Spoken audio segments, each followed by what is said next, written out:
É interessante que a gente até compartilhe com os nossos telespectadores que nós temos uma dinâmica de pôr na roda a nossa proposta para nós mesmos e reavaliando, né?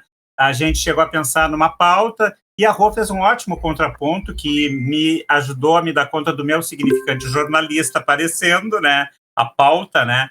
Mas a pauta sempre, ela nunca pode ser uma pauta fechada, né? E para nós nunca será, né? Apenas uns tópicos para a gente se guiar. Então, entre algumas coisas, eu propus que a gente falasse um pouquinho do conceito de real, o que é um desafio, né, Rô? Porque é muito difícil ser didático em psicanálise, né?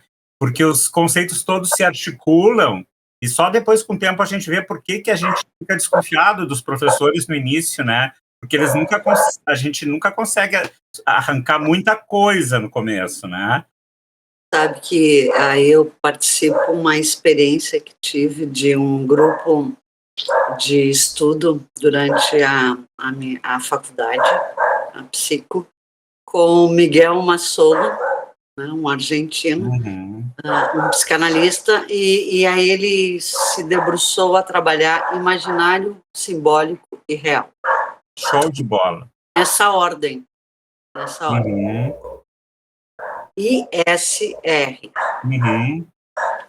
Do Nobo Romeu, né? No nosso famoso Nobo Romeu. Sim. Mas ele começou a trabalhar nessa ordem pensando nos seminários do Lacan. Olha que legal. Isso. E tu sabe que aí eu entendi exatamente isso que tu estás falando, o quanto que parece que os nossos professores nos deram a curva, no entanto, não. Não, a gente vai entender depois. É que a gente também, quando adentra a academia, a gente também vem com um modelo também muito sintético e reduzido, né? E quando tu pega conceitos que são abrangentes, não tem como tu reduzir numa fórmula e num método simples, né? Muitas vezes nenhum. E o real é isso, né? O real não é o simples, né? E quando a gente, eu me lembro no início, assim, a gente vem com uma ideia de, agora eu vou descobrir tal coisa. Um dos primeiros talagaços que a gente toma ao estudar psicanálise é que, assim, o próprio Freud avançou, não tem psicogênese, não tem teoria do trauma, né?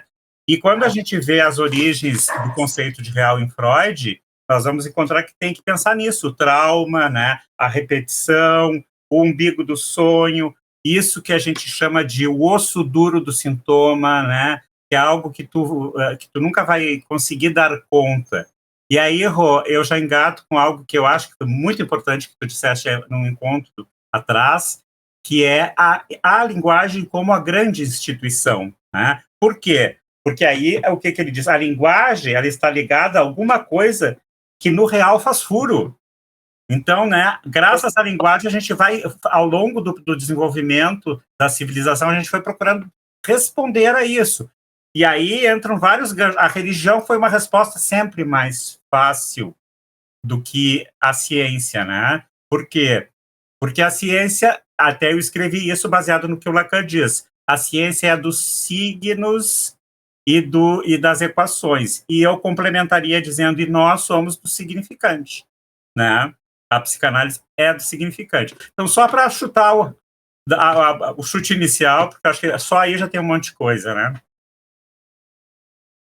Gaio, só uma coisinha, dá uma enquadrada, Gaio, tu tá bem baixo na tela, precisa subir um pouquinho para ti. Assim? Isso. Tá?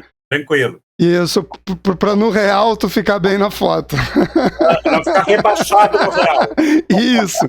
Gente, eu começaria assim, deixa eu botar a minha de amador aqui, de leigo pra gente conversar. Porque esses conceitos, eles se encaixam, né? O real, o imaginário, o simbólico, enfim, ou como a Rô falou, o imaginário, o simbólico e o real. Então, assim, se a gente fizesse rapidamente, em poucas palavras, como é que a gente poderia traduzir isso de uma forma simples, sem perder a fidelidade ao conceito, mas inteligível? Como é que a gente coloca isso? Querido, é da ordem do impossível isso que tu É, verdade? Isso entra na frustração que vocês tiveram na academia, é isso? Exatamente. Assim, aí não tem sentido. Não, eu vou tentar então, vou fazer um furinho, mas bem de uma maneira ali ver Isso, tranquila, né? Não com medo sem medo que os colegas de vocês depois chamem vocês na chincha. Não tem como dar conta desses 3 conceitos assim, com poucas palavras, mas quando eu penso no imaginário, eu sempre me lembro daquilo que o Lacan diz no Seminário do Eu. Se é alguma coisa que a gente pode dizer do eu, é que ele é eminentemente imaginário, que é o que eu penso que eu sou. Mas aí vamos fazer um ganchinho. O que eu penso que eu sou não dá conta de tudo, porque eu tenho o real do corpo, eu tenho o nome que é simbólico da família. Eu acho que esse exemplinho ajuda, apazigua um pouco, né? Então, e tem o furo, que é o que está perdido para sempre, que é o que nos faz desejante. Então, essas coisas todas se articulam. Eu acho, dos matemas do Lacan, o Nó Borromeu, das coisas mais brilhantes e mais... A gente quebra a cabeça por um bom tempo, mas depois que tu te dá conta, ele é um referencial para a gente filosofar e para a gente trabalhar clinicamente. Eu não sei o que a Rô pensa, mas eu penso assim. Claro, esse é o terceiro tempo de Lacan. É. Entende? É o topológico. E é a clínica do real. A clínica do real. Está certíssimo. Eu coloquei nessa ordem imaginário, simbólico e real, porque no final das contas a clínica lá no último Lacan é do real. Sim. Entende? É a entrada da topologia. Então, assim, quando nós falamos de nó, a gente não consegue falar de um registro sem puxar o outro. Não, impossível. Tu entende? Até porque, assim, ele traz eles como anéis entrelaçados. Ele tem um diagrama sobre isso, inclusive, né? Ele faz uma análise geométrica, inclusive, algébrica e geométrica, né? Aí é que tá. Conforme a singularidade de cada um, a coisa se move, né? Claro. Ou como na psicose que está solto e precisa do quarto nó. Então, olha só, agora me vem 2 coisas para interligar e para jogar para a gente conversar. Bom, dentro dessas categorias, né, porque não na verdade, são conceitos extremamente complexos, né? Dentro dessas categorias, como é que a gente colocaria esse nosso pano de fundo da nossa temática dentro dessas categorias? Deus. Como é que a gente coloca dentro do imaginário, dentro do simbólico, dentro do real? Como é que... Dos 3. E em que peso? Em que peso? Cursos também, né, Rô? E em que peso nós hoje, socialmente, aonde a gente, na verdade, situa eles? Porque me parece assim, de novo como leigo, o simbólico, ele é sempre uma espécie de uma evolução, de um amadurecimento em cima de elementos que vêm do imaginário e uma tentativa de minha apropriação do real. Certo? O furo, né? Isso é o simbólico. Então, mas... O Lacan profetiza o axioma, o inconsciente se estrutura como uma linguagem, né? Aí eu acho que tem um exemplo claríssimo do simbólico. Claro. E eu me lembro numa conferência uma jornada da POA, que eu fiz uma interlocução com o Jerusalinski quando ele estava falando sobre o corpo, porque a tendência da gente é ver o corpo como mais próximo do real, não que não seja, né? Mas o que o Lacan nos traz? Que o corpo também é um corpo de linguagem. Então, aí é outro exemplo, né, Rô, de como as coisas se enlaçam. Corpo imaginado também. Claro, o primeiro... É por isso que quando a gente fala nos registros, Pedro, Gaio, não dá para não pensar nos 3. É impossível. E agora me deixem como matemático fazer síntese, então a gente sempre tenta uma equação, né? Bom, existem aquelas máximas, né, de que eu tenho 3 versões de mim, né?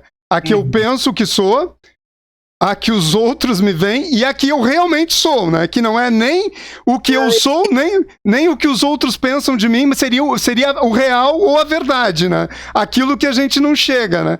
Alguma coisa... Não dá muita conta também, né? A verdade meia, né? A verdade que tu tens sobre ti. Mas, sim, essa é inatingível, né? Essa, na verdade... O eu, né? A visão de eu que eu tenho é imaginária. Mas ao falar sobre isso, a gente coteja no simbólico. Ao falar da minha tradição familiar, eu vou para o simbólico. Ao falar das minhas questões de corpo, vou para o real, óbvio, com os enlaces sempre juntos. Então, é isso. Agora, claro, ele disse que se a gente tiver que escolher alguma coisa, o que é o eu é o imaginário, porque quando a gente era criança, a gente brincava, eu sou o que eu penso que eu sou, o que os outros pensam que eu sou. Né? E nós, neuróticos, aquilo que a gente pensa que a gente jamais está dissociado do que o grande outro e o outrinho pensa. Então, as coisas nunca são tão estanques, né, Rô? As coisas têm sempre um cotejo, um enlace, mas isso é muito legal, porque aí a gente vai se virando e dando conta justamente da angústia, né? Do existir. E do inatingível do real, né? Porque quando eu faço essa análise científica, essa é a busca, e talvez a busca angustiante da ciência, sobre, na verdade, tentar pegar na mão algo que sempre vai escapar, né? Porque é isso.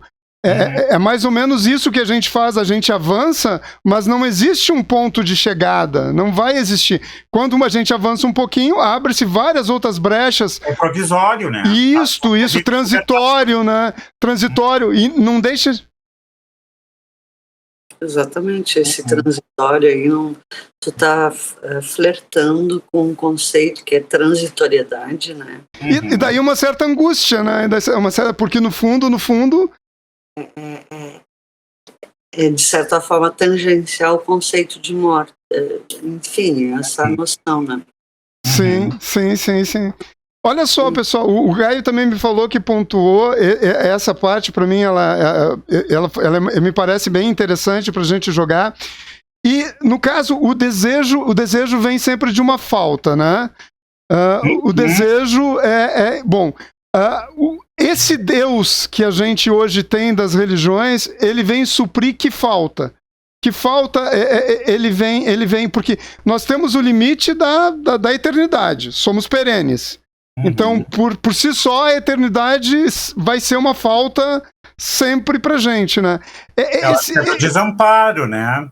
O desamparo primordial, né? Porque aí tu te sente permanentemente amparado com um pai um pai muito onipotente que está presente o tempo inteiro, né? Aí é só pai, não tem, né? Tem um pai protetor que ajuda muito. Para mim ajuda, pelo menos. E esse é o foco, na verdade, que o Lacan faz no discurso aos católicos, né? Quando ele faz aquele discurso, ele começa com o nome do pai, o Totem Tabu, né? Ele chama essa... Pode se aproxima muito, né? Sim. Do amar o próximo, né? Como a ti mesmo. Porque aí entra a questão de projetar. A gente ama muito mais fácil aquele com quem a gente se identifica, né? E a gente se protege com isso, né? A gente se protege da angústia, né? Do real, né? Do que a gente não consegue dar conta. Podemos, então, posso sintetizar que, então, Deus entra nesse desejo imanente da gente ser acolhido? Acho que sim. Sim. Seja porque via, né? Imaginária, simbólica, enfim, né? Todas as vias, né? Isso também justificaria um pouco essa nossa necessidade mítica, né, de um grande pai, né? Mesmo do ponto de vista político e social, né? Sim, tem conexão. Né? Totem e Tabu ajuda, né? Tanto é que ele diz que Totem e Tabu é muito pouco entendido, né? Ele faz, inclusive, uma crítica ao próprio título, né? Ele considera que, na verdade, não é uma boa descrição para a obra, né?